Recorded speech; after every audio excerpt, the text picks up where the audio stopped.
What's going on, y'all? Welcome back to the Struggle to Strength podcast, your source for real life application on how to turn your struggles into strengths in all things mind, muscle, and money. I'm really glad to have you on this podcast because I wanted to learn a little bit more about what you do and how you do it so well and how you balance, the just your family, your fitness, your finances, your business. Everything that you do, you seem to do it so well. You seem like you've got it all together, and I've never met anyone who does. So I would love to learn how. Sure. Yeah.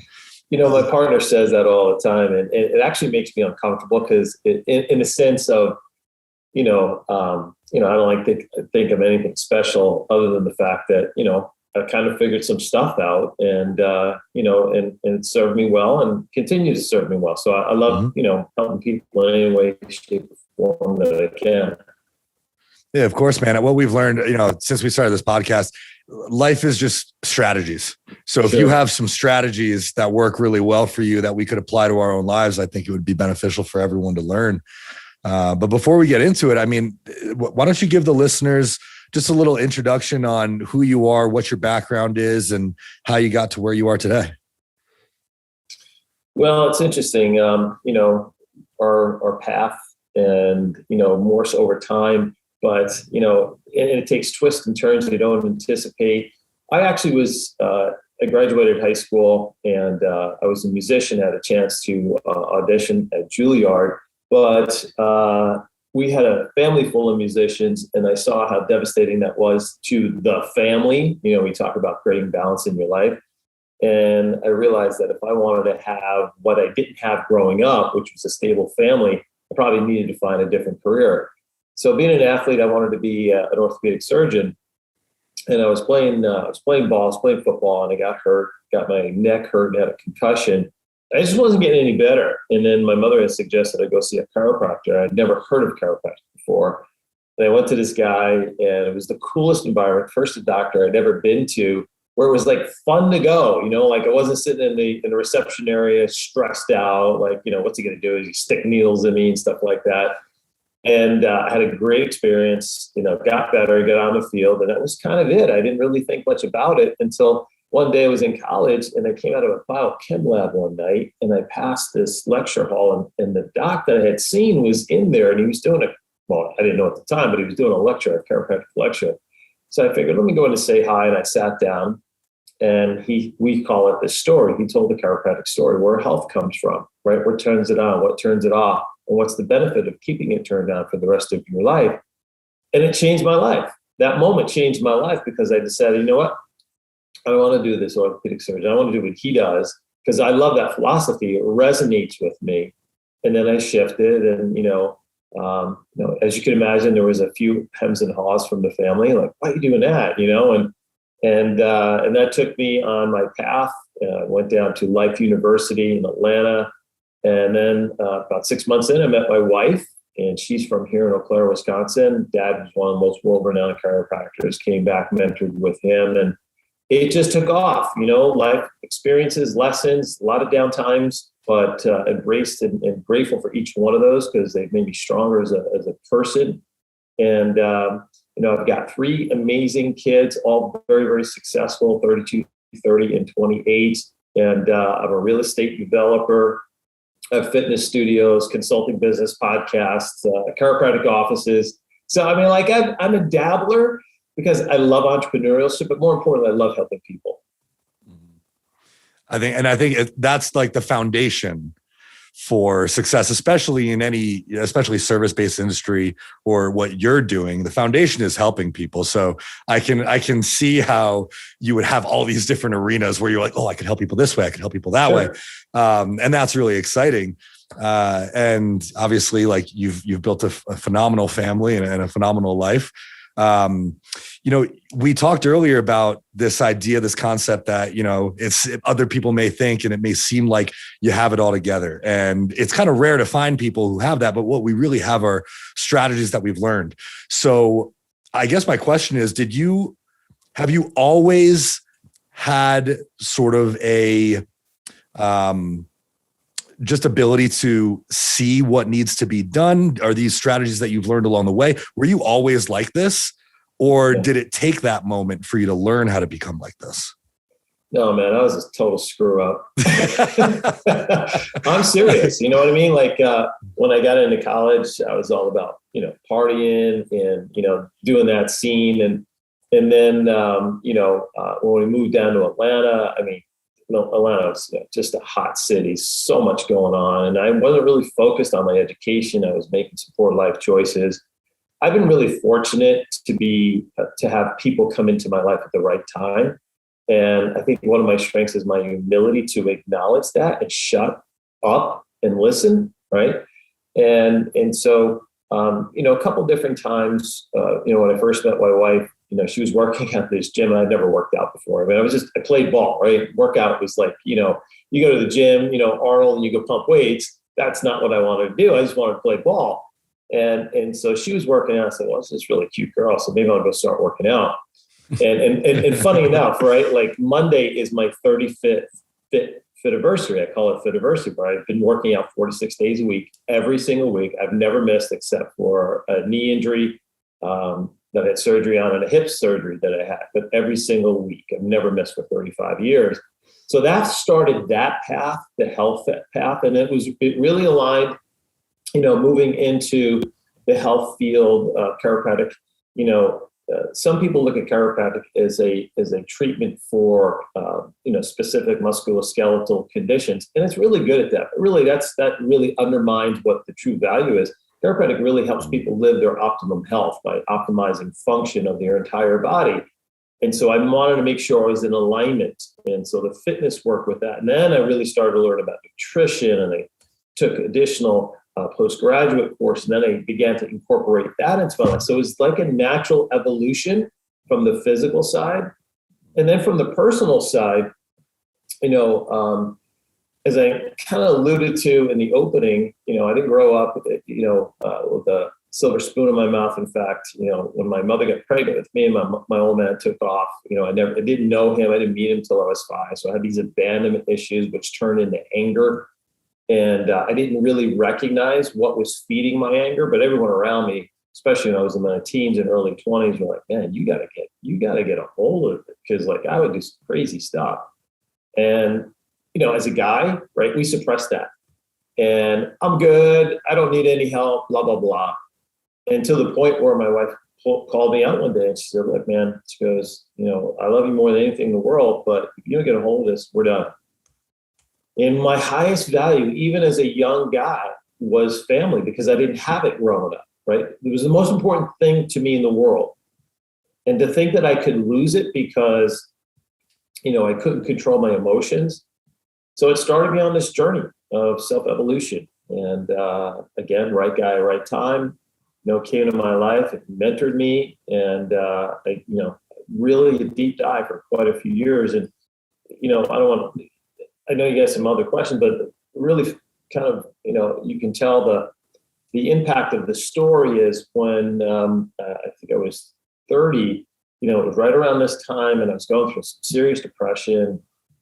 And, I was, just really in a really dark place. My wife said, come on, let's go out. Let's, my oldest daughter, she loves to read. We read at night. Let's go get her a book, cheer me up kind of thing.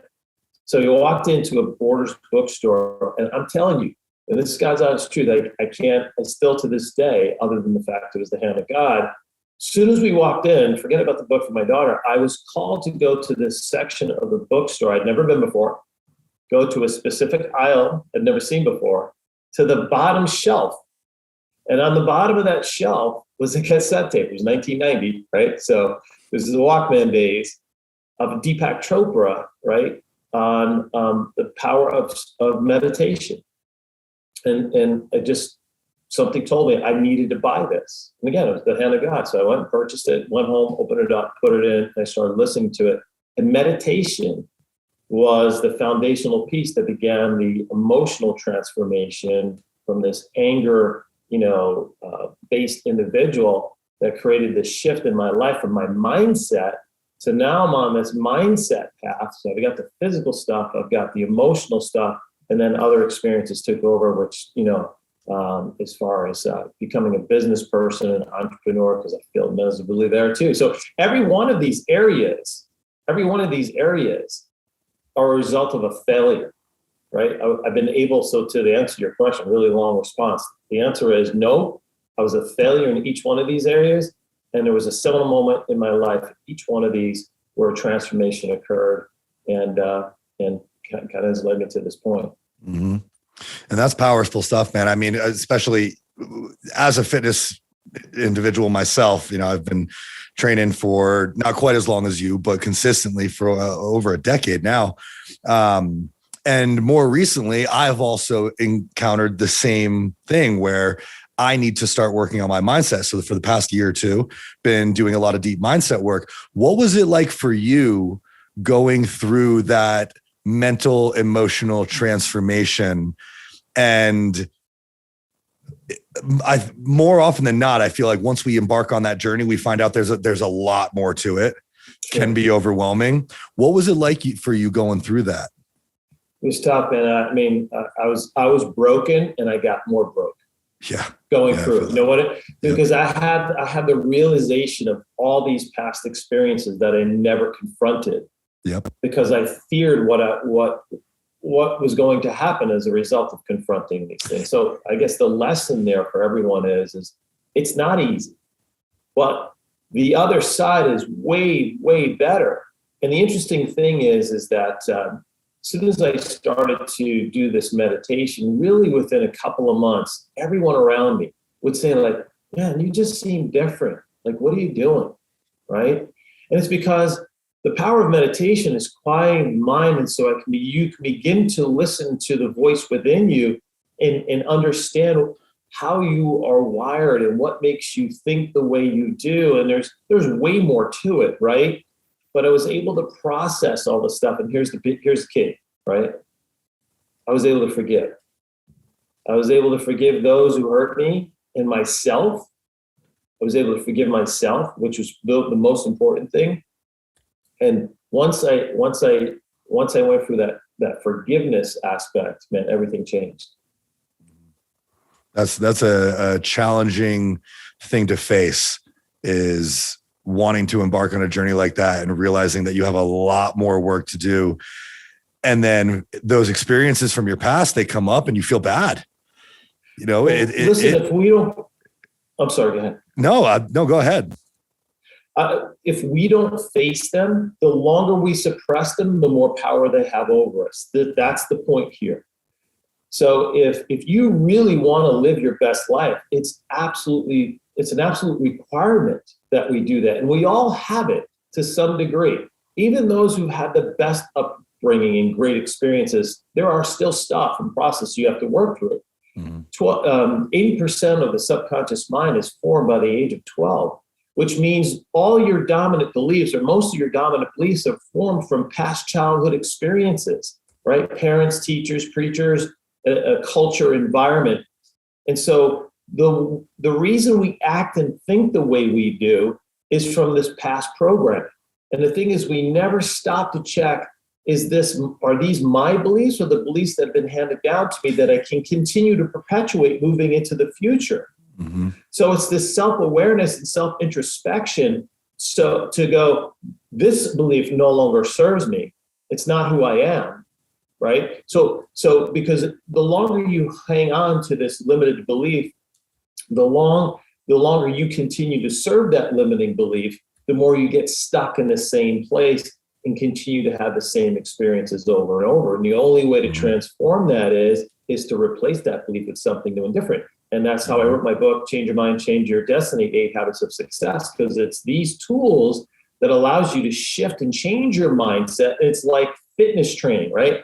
You and I both know, go work out, get fit, but you don't stop there. You have to continue to work on your fitness journey, right? To up your game, to maintain whatever it might be, whatever your goals are. It's no different than mental fitness. It's not something you do today and I'm good. No. This journey is a lifetime journey, because it's easy to get sucked back into the old mindset, depending also based on the people you surround yourself, because we become a product of our environment. And the if we're not in a healthy environment, we find ourselves right back into the old place pretty quickly. Yeah, those childhood beliefs are really hard to overcome. And a lot of times, at least in my journey, I will find, my reaction or response to a certain situation, or the way that I would tend to, or the first thoughts that come to my head, I'll be able to catch myself and I'm like, wait a minute, that's an old belief. Mm-hmm. And it's the awareness around that. So you talk about conscious awareness. Is this what you're referring to when you say that? 100%. Yeah. And I developed a process called the 1 minute mindset shift, right? That I, developed over time. It's my tool, right? To check in. It's my mental check-in, right? What are my thoughts? What energy am I putting out? Because the energy and thoughts I put out is what I attract and reflect back. So if I'm attracting negativity or something went wrong in my life, I'm doing something to make that happen. And I know that's a concept that many people have a hard time wrapping their head around, but I'm telling you, as the sun rises in the east, that is one of the universal truths. And I talked about it in my podcast when I did the podcast on the 12 universal laws, right? What we put out, we get back. And so therefore, if we don't like what we see in our life, we have to first look at ourselves and check in with ourselves so we can shift that. Mm-hmm. Can you walk us through that? Can you share with us exactly how you do that and how it works? Yeah. So it takes a lot more to explain than it is to do, but the gist is this, right? So I've made a mental note is every time I shift throughout the day is to take a minute and check in with myself. You check in with your kids, it's checking in with yourself. Okay. Let's say I'm scheduled between 8 to 10 to write. That's what I'm doing. And at the end of 10 o'clock, what I want to do is leave a minute or two and say, okay, how am I feeling right now? And what are my emotions that I'm putting out there? The best example of this would be, let's say you have a business partner or your significant other, and you guys are not connected. Maybe you just had a fight or whatever the case may be. So you ask yourself, okay, what am I feeling right now? Well, I'm feeling pretty pissed off, right? I'm feeling frustrated, okay? So you acknowledge the emotion that you're feeling. Now remember, thoughts are the feeling or the language of the brain, and feelings is the language of the body. So when you have a thought, it creates a physical manifestation through our body. So the second step is, where am I feeling this frustration or anger? Maybe I have a shortness of breath, my heart's racing, right? I'm keeping tension in my shoulders, my palms are sweaty, whatever it may be. So it's the emotional acknowledgement, step one of the emotion. Step two is what's the physical manifestation in our body. Step three is, okay, it's real, it's there, I acknowledge it. Step three is, how do I want to feel? How do I choose to feel? Because remember, emotions are a choice. Well, I choose to feel calm. I choose to feel serenity and peace in this moment. That's step three. Okay, now I know how I want to feel. How do I shift that? And this is step four. So step four is to either think of something, a future event that you're going to create where you're going to feel that calmness and serenity. Maybe you got a trip planned at the beach or something like that, right? And you're going to be sitting out in the sun or watching the sunset. Or you can anchor it to a past experience.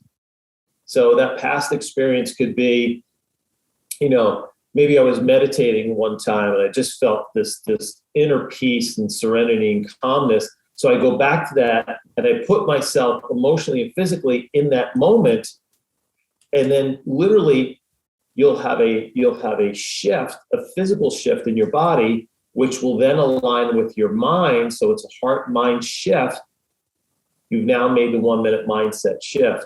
Mm-hmm. And you can change, and you can, if you check in with yourself on a daily basis, it becomes a regular routine. And now you become the co-creator of your future rather than being a victim of your thoughts. I love that. I started meditating recently. I've been doing it every day, every morning. And one of the things you said there is like, check in where you're feeling that negative emotion in your body. That's the first thing that I've noticed about meditation is I've never really thought of it that way before, but like meditating, doing a body scan, like where is, what do you feel and where do you feel it? Where is the tension? Where are these different feelings? And that was like, when I started doing that, it was like immediately I realized I'm holding so much tension from like the previous day just in my jaw. Like my jaw is like clenched, and I felt that. And then it released like immediately. Once I noticed it, my jaw loosened up and I was like, oh shit, I feel awesome. I feel so much better, and I think like people don't really think about that, but your body holds, a lot of these like tension or emotions physically in different places. And like, when do you check in on that? Yeah. And those are answers too. Like as Dr. J was saying, like you're going through this strategy. Let's be real. This is a strategy. And I've been doing this a lot in therapy myself where, I feel an emotion.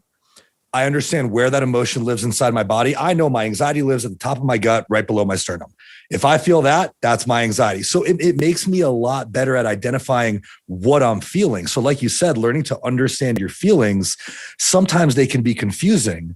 So I know where my anxiety lives. I know where my anger lives. I know where all of these different emotions live inside my body. The part I really like about what you said is the shift part. That I have not gotten very good at, projecting myself into the future or into a past to a pleasant moment that gives me the sensation of an emotion that I want to feel. And where do I feel that? Right. I think that's like the missing piece for me. It's the mind-body connection. We've all heard this before. So, right, there's the mind-body connection when you're working out. Let's say, if you're doing a squat, right, where do you want to feel that muscle contraction, that muscle burn? It's the same concept. Yeah. Right. And so if people have a hard time identifying the motion, if you can identify where you're feeling it, and you're right, it's because the gut, we have this thing called the gut brain. And 80% of our serotonin, which is our feel-good chemicals, and dopamine, right, originate from the gut. And so if we don't eat well, our body's we're going to downregulate serotonin if we're putting a bunch of crap in our gut, which leads to all kinds of emotional issues. But if the gut is expressing these emotions and it's being expressed in that physical presence, you can say, okay, I identify when I feel it in my gut, it's anxiety or it's whatever it might be. And this is getting in tune. And the more we get in tune, we get into a point of higher consciousness. And consciousness just means awareness. And this is what life's about. It's becoming more aware so we can make better choices. And, it's interesting. I'm looking at the screen here and there's three guys talking, right? And we're all pretty good at expressing ourselves pretty well. But you know what? As a gender, we're not overall really good at this at all. We're really not. Yeah, we're not. And I'm talking to a lot of guys too, and they're struggling because there's not a lot of places for them to go. There's not a lot of places where they can where they feel safe enough and vulnerable enough to share this. And they certainly don't want to do it at home with their spouse. Why? Because they don't want to seem like, we're supposed to be strong. We're supposed to be tough. I got this. You know what I mean? Don't worry about it. I got this. And this is particularly hard for guys to wrap their head around. Women, no problem at all. Mm-hmm. I agree with that. I think, especially just the way we're raised, man up, exactly. That whole thing. And it's definitely become toxic. And like Travis and I, we try to be pretty vulnerable on this podcast because like no one actually gives a fuck, like no one cares, so, but it's helpful. And we hope that by doing that, we can encourage other men to like be a little bit more vulnerable and talk about your feelings a little bit more often, because it's not a gender specific thing to do. So what would your advice be to the men out there, or anybody really, who is trying to practice the art of being vulnerable and get comfortable with that? Oh, man, that's a great question. Well, that's hard. It is. I can reference my own personal experience, right?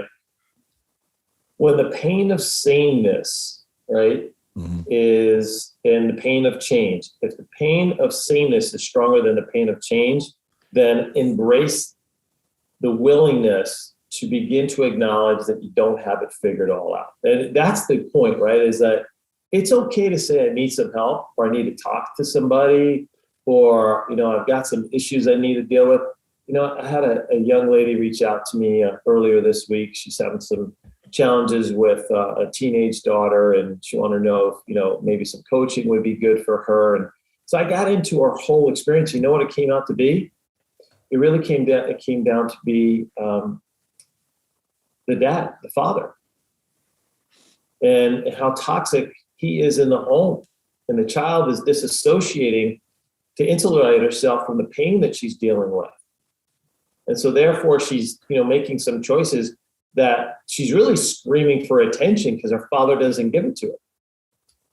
So the question really becomes is, what does your life look like? Are you estranged from your kids? Do you have a great relationship with your spouse? Or are you constantly, struggling and bickering? Does everything seem like a struggle, right? Struggle, right? Yeah. So it's the point is that life leaves clues, and it will tell us when we need to start making some changes and look at our lives in a way in which that's, it's okay to acknowledge it, number one. Number two, it's okay to reach out and ask for help. Number three is then embrace a strategy to help you work through it, because you can get through it. That's the key. You can get through it. Mm-hmm. And the other side's way better. It is. And I think sometimes when you're in it, man, you're like, it's like being in bodybuilding prep. Sometimes you're like, why am I doing this? Because sometimes you're in it, and that thought of, dude, it would be so much easier just to not care. Like, just to go back to the way things were, it would be so much easier to not care about being selfish, or like, whatever your toxic trait was, to not care about it. But then you come along that equation of sameness versus change. And like, you knew you wanted a healthy, happy, successful family. And so I imagine, reminded yourself of that over and over again while you were going through this process, because that's what you truly wanted. So I think like not forgetting about what it is you truly want most rather than what you want now is an important piece. Yeah. And really what you're talking about is goals, right? So my goal was to have a family that I didn't have. It was it was my highest core value, even though at the time I didn't really understand this whole core value process, which is something we should talk about. It's important because this is how you begin to identify where you're off course, right? Yeah, let's dive into that. Yeah. Yeah. And so the goal of being a great dad and a great husband was much greater than being a jackass guy who is stuck in anger. You know what I mean? So yeah, when you put it that way. Yeah. So it was just worth doing the work. It was worth it. And here's the other thing too, right? I'll never forget this one night. I remember literally like, God, direct me, help me, put the right person in front of, I was ready. Mm. So you got to be ready too, right? You've got to acknowledge that again, right? There's an issue. Mm-hmm.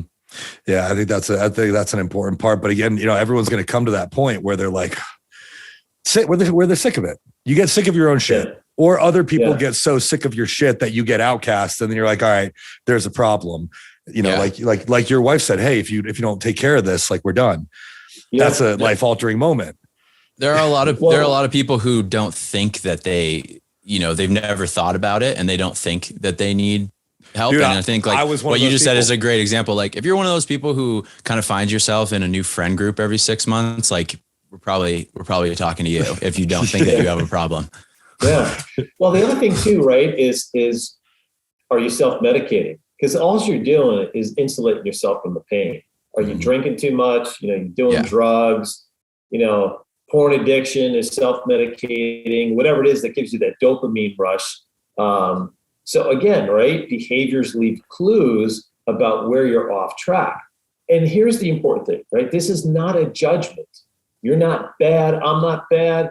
Right? It's just acknowledging and working on the self-love. So therefore, when we're in a self-love mindset, we're going to take actions that align with our highest self rather than these destructive behaviors that's going to undermine relationships or undermine our career or our health. So really, what are your behaviors? What are you engaged in that's going to tell you if you need it or not? I think that's an important part, because I think a lot of times when you come to those realizations, it's easy to get wrapped up in that negative thought pattern of, fuck, I'm a bad person. Yes. Or like, and then there's a lack of deservedness. Well, yes. I'm not worthy. I don't deserve this. And that's bullshit, right? That's more lies that we tell ourselves. And then we continue to serve those lies by doing what? Continuing the same destructive behavior. Dude, the same thing. Like we've made a lot of gym analogies here. If you're starting off at the gym and you're overweight and you want to lose some weight and you want to get fit and healthy, but you keep on calling yourself a fat piece of shit, that's not conducive. No. You have to be speaking nicely to yourself. And now, like, creating these similarities between our fitness and our mental fitness is really helpful, I think, at least for me. But we have to like project positivity. Yeah, for sure. There's a book that I read early on in my journey.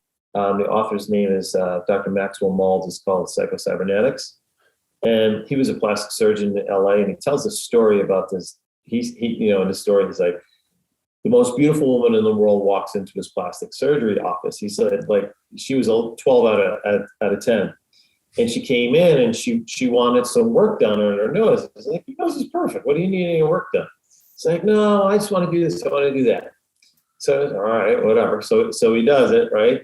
6 months later, she comes back and she, wants a breast augmentation. It's like, your breasts are perfect. What, no. And so this went on and on and on and on, to the point where she had so many surgeries, she was unrecognizable. And the reality is, she didn't see herself as the world saw her. She saw herself based on the way she was programmed by her dad, that she was ugly and no one would love her. So she thought by something external could change the internal, and that can never happen. Only changing the internal thoughts can change your external. Mm-hmm. Yep, it has to be from the inside out. That's the way we coach people too. Both physical and mental health has to start from the inside. Yeah. I want to dive a little bit into the values. Unless, Travis, do you have something?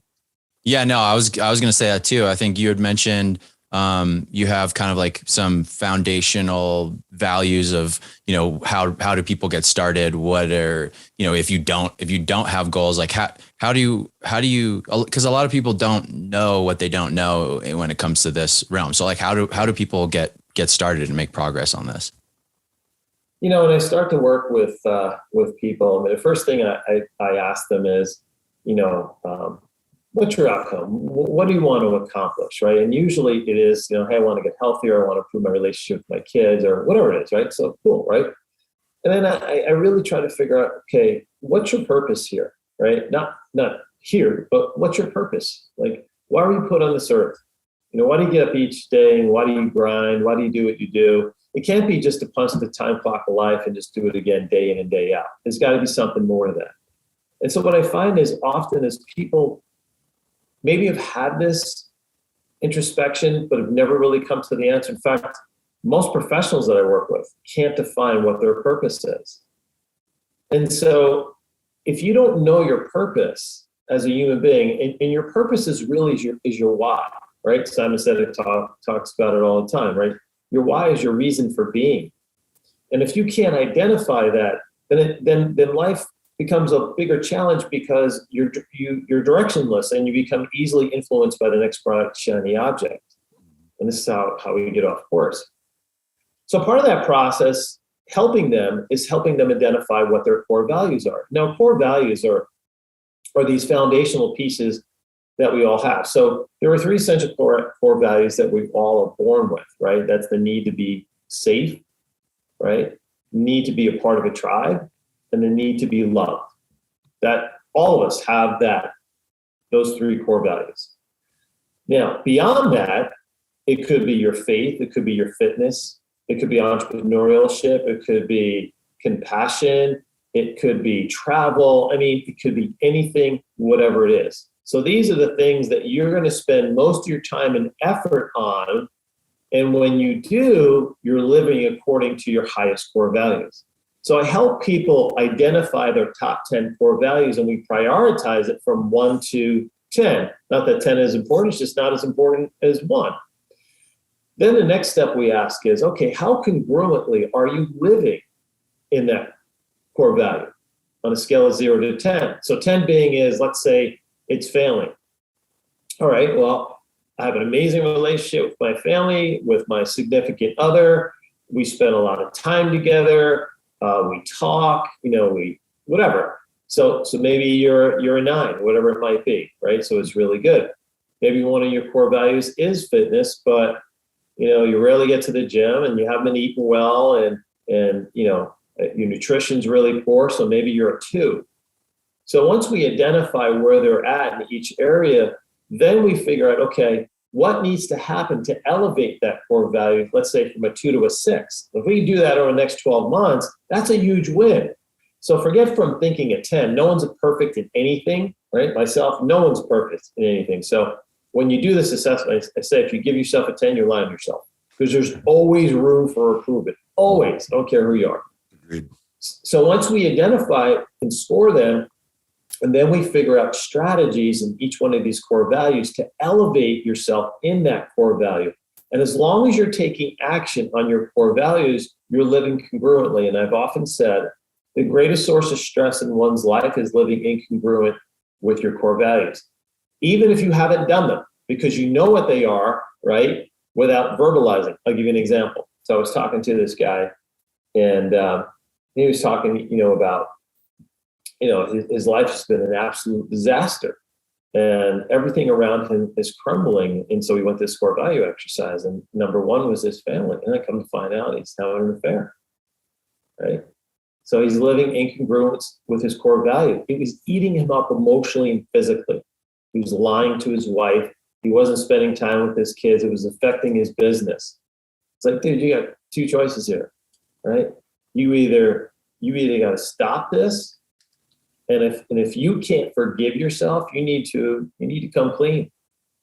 You know what I mean? And ask forgiveness and let the chips fall where they may. All right. Part of manning up is accepting responsibility for your actions, behaviors, acting in accordance with integrity. So yeah, that's a perfect example of that.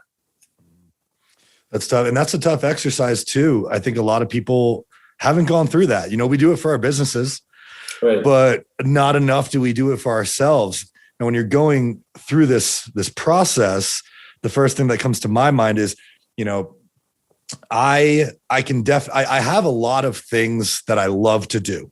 And I have a lot of things that I would consider as core values to me.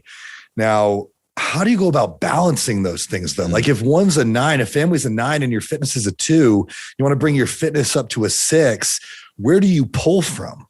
Yeah, it's a great question. And this is like the $1 million or $10 million or $1 billion question. I'm asked this all the time, right? And so here's the illusion. There is no balance in life. Okay. You're not going to spend 25 minutes on this and 25. It just doesn't work that way. So I call it reasons and seasons. You start a new business, you're in a new season. You're going to grind, man. It's going to be 60, 80, 100 hours a week. And something's going to suffer. Maybe it's going to be your health, but you got to know that this is a short-term, right, season. And then eventually we have to come back to our fitness to make sure that we can be the best leader, right? And that we have the energy to do our work effectively and serve the people, our team, and our customers. So once we have an assessment of what their core values are as it relates to their priority and how they're living congruent with it, if, let's say, an entrepreneur starting a new business and their family home life is a 9, so you sit down and say, guys, dad or mom, I'm starting this new business, so my time is going to be limited compared to what it is now. But when I'm with you, I'm going to give you 100%. See, it's not about time. That's the illusion. People think it's about, because how many people, you all seen it, right? You out to dinner and you got this family of 4 and they're all on their phones. Nobody's talking to each other. So what's the difference? You're spending time together. It doesn't mean crap. There's nothing happening there. There's no emotional engagement. There's, nothing. So it's about being 100% present, whatever you're doing at that moment in time. So when it's time to focus on your fitness, get your fitness on. When it's time to work on your business, don't be worried about what's going on at home, right? When it's time to be with your family, forget your business. So it's 100% engagement, 100% of the time that you're involved with it. There are seasons. There's going to be times where you're going to be really focused on this and you're going to spend less time on that. And but know that you have to invest some time in each every day. Mm-hmm.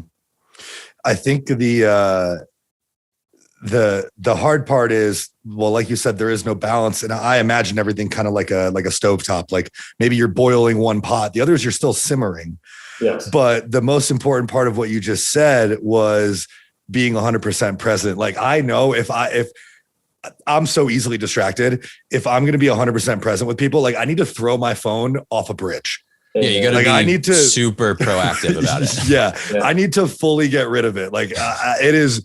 I'm going to break my phone and buy a new one tomorrow. Every time I go to hang out with my girlfriend, I'm going to smash my phone into a million pieces and then buy a new one. It's really hard. So like, I imagine that everything we've talked about today they're all strategies. Meditation is a strategy to practice being present. Have you noticed that helps you with the endeavor of like being present when you're with someone and not being distracted? 100%. Okay, you know, my wife is a personality type. You know, I don't know if you're familiar with the Enneagram, but she's a 6th Enneagram. And so we always joke, right? She's got this committee going on her head. Like there's a million different conversations. So she's tried meditation a million times. I just can't do it. I just can't do it. You know, I can't stop the voices. And I said, that's the problem, right? You don't want to stop the voices. All you want to do is slow them down. And eventually over time, they'll begin to slow down further and further. And then you can choose what voices you want to listen to. It's kind of like a computer screen, right? Here comes a message. Is this a message I need to process right now? Or can I take it and put it over this file folder and I'll deal with it later, right? So it's prioritizing those messages. And then eventually she was able to do it and do it better. It's still tough for her at times. But it's distraction is the killer of dreams. Yes. Mm-hmm. It's the killer of dreams. And we all deal with it because these devices, the computers and the emails and whatever is designed to take our attention off of something else. And usually that's our highest activities, what I call our most important tasks each day to move the ball forward to get us to achieve our goals. And so the people who succeed the greatest are those who protect their time the best. Mm-hmm. I love this concept of writing down, like having core principles and writing them down, getting familiar with them and figuring out where each one is at and kind of where you want each one to be. I have a few questions around them. One, are there any that like every single person should have? Or I think you had mentioned like a few. Well, you know, where's like a good starting place? Like what are like the core principles that every person should have? So the answer to that question is I talked about the 3 innate that we're born with. As far as anything else, it's entirely up to you. And that's the beauty of it, right? I talk about authenticity in my book. It's you being you. So it's living your life. So I can't project my values upon you. And that's what we do in this country right now, in this culture, is like, if you don't live the way I say you should be living, you're some sort of bad person. And I'm going to tear you down for not living my life. Mm-hmm. So the answer is no, man. The thing is, a part of this process is this awakening to really understand what matters to you the most and to identify it and then act upon it. So hopefully that answers that question. Definitely. Yeah. Do you think that there's any that you should never let suffer? So like, you know, in the example that you said of, an entrepreneur starts a new business, they're going to have to really put way more of their balance into like that business column. Is there anything else that they should like not let suffer? Like, should you not let your health or your family or anything do you personally have anything which is like, all right, maybe I'm going to put all my focus into this, but like, this is the one that I also just I don't drop the ball. Yeah. So in the AAA Life, we talk about faith, family, fitness, and finance, right? So each day I'm doing something in those 4 key areas Because if I keep these plates up and balancing and I don't let them drop, life's going to be good, even though if I have to spend a little more time in one area than the other. So it's always those 4 key principles for me. Because as I mentioned before, if you're not physically and emotionally well, you can't lead to the best of your ability, which means your business is going to struggle. You're going to struggle attracting the right people. You're going to struggle attracting the right clients. So, paramount is making sure you're physically and emotionally well. And then the same thing at home. If I don't have the support at home, if someone's feeling like I'm neglecting them, right, that's going to pull at me. This is going to cause that distraction that I talked about, right? And so then I can't put all my efforts and attention on my business when I need to put all my efforts and attention on my business. And then, if the finance side of it is really struggling, one of the biggest worries people have each night, especially now in today's economy, man, is, how am I going to make ends meet? What am I going to do to, put food on the table for the family? So those 4 keys to me are the ones that you need to spend at least some time every day on. I just had a little bit of like an epiphany moment, because I think a lot of times when we're talking about stuff like this, we're like, oh, wow, it's going to take a lot of time. It's going to take a lot of energy. It's going to take a lot of effort, but it takes way more if you don't do it. Yeah. Like if you're neglecting someone at home, you're neglecting your family, your spouse, your partner, whatever it may be, you're then going to have to pick up the pieces, and that's going to take a much longer time. Sure. Or be maybe impossible. Or it might not be possible. Yeah. Right. And that, going back to doing the work seems way less daunting than doing the work seems way less daunting than the possibility of losing it all.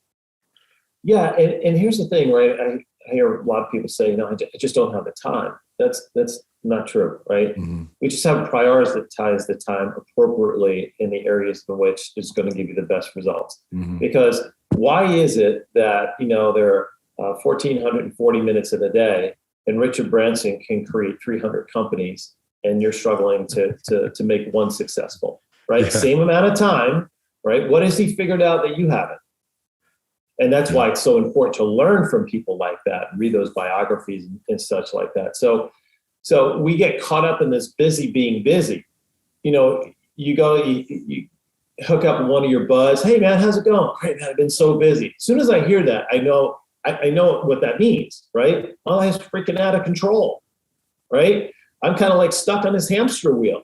I have this process called evolve, revolve, and devolve. So in our population, 25% of our population right now is in a state of de-evolution. And de-evolution in the sense is that based on our choices, actions, behaviors, we're devolving emotionally, physically, and spiritually. Literally, we're moving towards death based on the choices, actions, behaviors that we're and that's a high number, 25% of the population. So now if you look at revolving, this is the mass majority, 65% are on the hamster wheel life, right? They know there's more and they want more. They just know how the hell to get it. They don't know what to do. How do I get off this wheel? Please get me off this wheel. I'm about ready to, jump off a building, metaphorically speaking. Nobody do that. And then there's the evolution. And only 10% of the population, based on their choices, action, behavior, are actually evolving emotionally, physically, and spiritually. What's the difference between the top and the bottom? It's the choices that they make. It's the decisions and the actions. It's the only thing. It's the only thing. So if we make better choices, better decisions, takes better actions, we can be in a state of evolution pretty damn quickly. Mm-hmm. I think getting better at those things too. Like I'm thinking, as when I first started embarking on my fitness journey, it takes way less effort for me to stay fit and healthy now than it did 10 years ago. Way less. Sure. It's mindless to me. It's just a part of my life. And I imagine I'm going to get to the same place with my mental fitness, where it's just part of my life. It's part of what I do. Like for you, meditating is just the thing you do. It's easy now. Mm-hmm. And as we get better at those, then those actions start to be taken a little bit faster, which means we're wasting less time. We're being more productive. And we're not being as, I think you differentiate between like busy and productive. we're actually taking steps to get towards where we want to be rather than just staying revolving on this hamster wheel that you're talking about. Yeah, for sure. No doubt about it. Mm-hmm. So I guess to wrap up, we've talked about a lot of really helpful strategies and, keys, and they're all relating towards becoming the healthiest, happiest, best versions of ourselves. If we could summarize all of that, I think you have like a 5 keys to success and happiness. How can we wrap all this up? Live in the service of others, number 1, right? When we're serving others, we're living outside ourselves. We're not stuck in ego, and serving others is based on love, right? I just put this post up today. This is funny. I was listening to a podcast, and this thought came into my mind is, and I know it's people are going to laugh at it, but I wrote, as I've aged, I've become a better lover, and then ... of humanity. Right. So serving others is phenomenal. Do something every day to work on yourself emotionally. There's no better investment you can make than to work on yourself.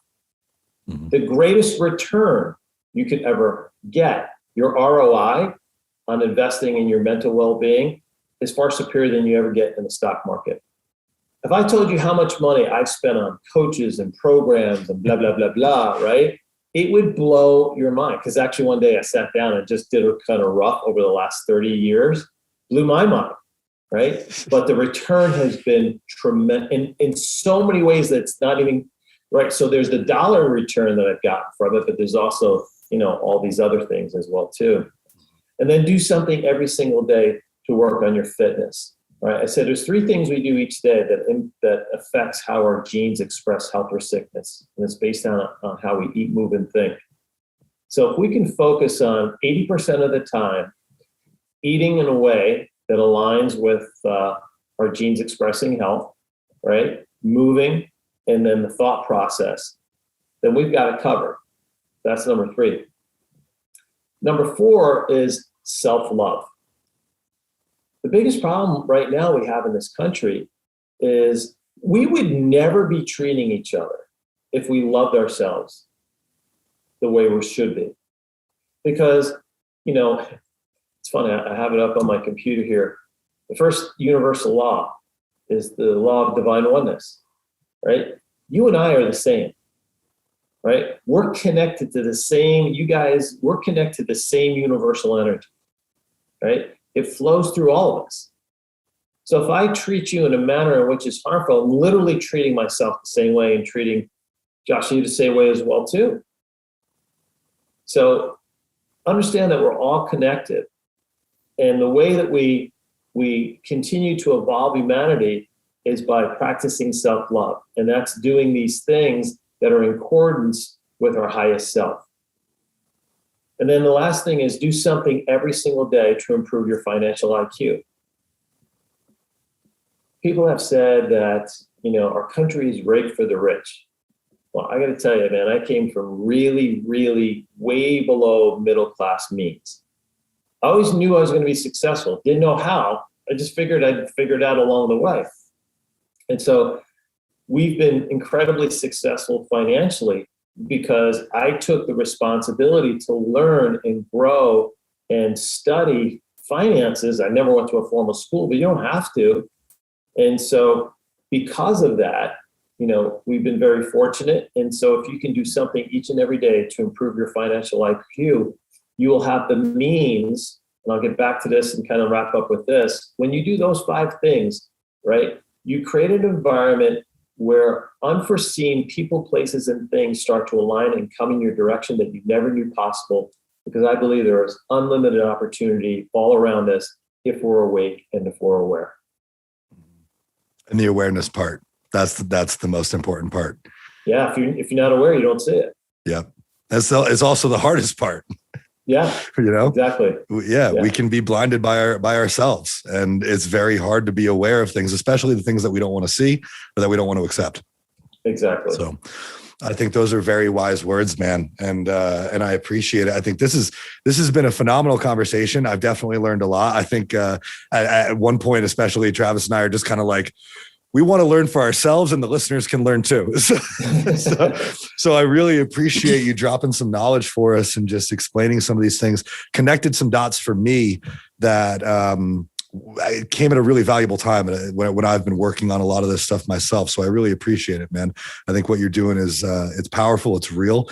And to those who are listening, who are afraid to invest in themselves, you talked about that's one of the most important things you can do. I don't have the time. I don't have the money. What is your suggestion to them? Well, first of all, stop buying into the lie. It's not true. Mm-hmm. Right. I take about 10% of my income per year and I reinvest it in myself. So my own coaching, whatever it might be. And again, it's prioritization. I mean, we all blow 10% of whatever doing stupid stuff that brings very little value or short-term dopamine rush. And then, 24 hours later, like, man, that was dumb. You know what I mean? Yep. So the resources are available and the time is available if you make it. Here it is, right? It's accepting and understanding that you are worth it. You are worth investing in you. And the thing is, if you don't, who will? And if you want more out of life, it starts by investing in you. I can't answer it any simpler than that. Yeah. I think that especially when it comes down to our mental health and our fitness, people will pay for it one way or the other. They'll pay for it in time, trying to figure it out for themselves. Yeah. You are paying for it. You pay for it suffering. Yeah. Time, money, your health, whatever it may be. No one wants to sacrifice their health. Time you can never get back. Money you can always make more of. But you have to believe that you're worth it. So I think that's the most important part. Self-love. Yeah. That's an act of self-love. That's why I said it in one of the 5 keys, Yeah. And so I think the takeaway today is I hope everyone was taking notes who was listening to this podcast.